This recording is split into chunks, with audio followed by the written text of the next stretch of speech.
మన రక్షకుడైన యేసుక్రీస్తు నామములో అందరికీ వందనాలండి. ఈరోజు దేవుని మాటలు ద్వితీయోపదేశ కాండము 31వ అధ్యాయము 6వ వచనము. ఆయన నిన్ను విడువడు, నిన్నెడబాయడు.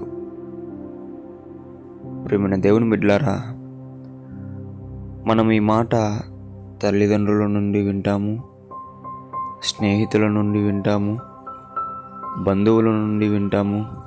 లోకంలో ఉంటే ఒక అబ్బాయి ఒక అమ్మాయి నుండి వింటాడు, ఒక అమ్మాయి ఒక అబ్బాయి నుండి కూడా ఈ మాటలు వింటూ ఉంటారు. నిన్ను విడువను, నిన్ను ఎన్నటికీ ఎడబాయనని. కానీ వాళ్ళు చెప్తున్న మాట అబద్ధమని వాళ్ళకు తెలియకుండానే ఈ మాటలు మాట్లాడుతూ ఉంటారు. కానీ ఒక సమయం వస్తుంది, అందరూ కూడా విడిచిపెట్టి వెళ్ళిపోతారు. మోసం చేసిపోయే వాళ్ళు కొంతమంది అయితే, కాలం అయిపోయి మరణించి దూరం అయిపోయే వాళ్ళు ఇంకొంతమంది. అలాగ ఎవ్వరు కూడా చెప్పిన మాట ప్రకారం విడవకోకుండా ఎడబాయకోకుండా ఉండలేరు ఈ మనుషులు. కానీ ఈ మాట చెప్తుంది ఎవరు అంటే, నీ కోసం పరలోకం నుంచి దిగి వచ్చిన దేవుడు ఈ మాట చెప్తున్నాడు. నీ కోసం ఏ పాపం చేయకోకుండా సెలవులో మరణించిన ఆయన ఈ మాట చెప్తున్నాడు.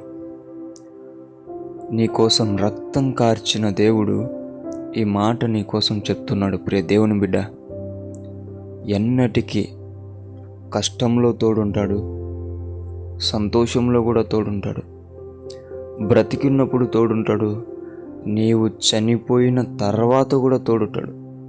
అటువంటి దేవుడి మాట చెప్తున్నాడు. కాబట్టి నువ్వు ఎన్నటికీ కూడా నాకెవ్వరు లేరనే మాట మాట్లాడకూడదు నువ్వు ఆయన దగ్గర ఉన్నప్పుడు. అలాగనే ఎప్పటికీ కూడా భయపడవద్దు.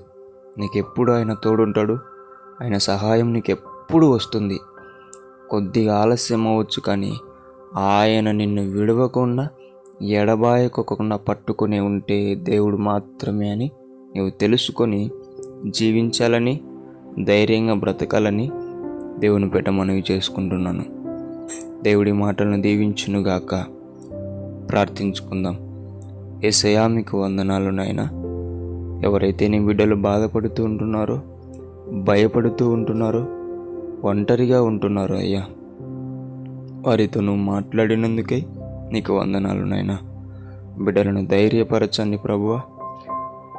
నీవే వారికి సహాయము తోడుగా ఉండమని యేసు నామములో ప్రార్థిస్తున్నాం తండ్రి. ఆమేన్.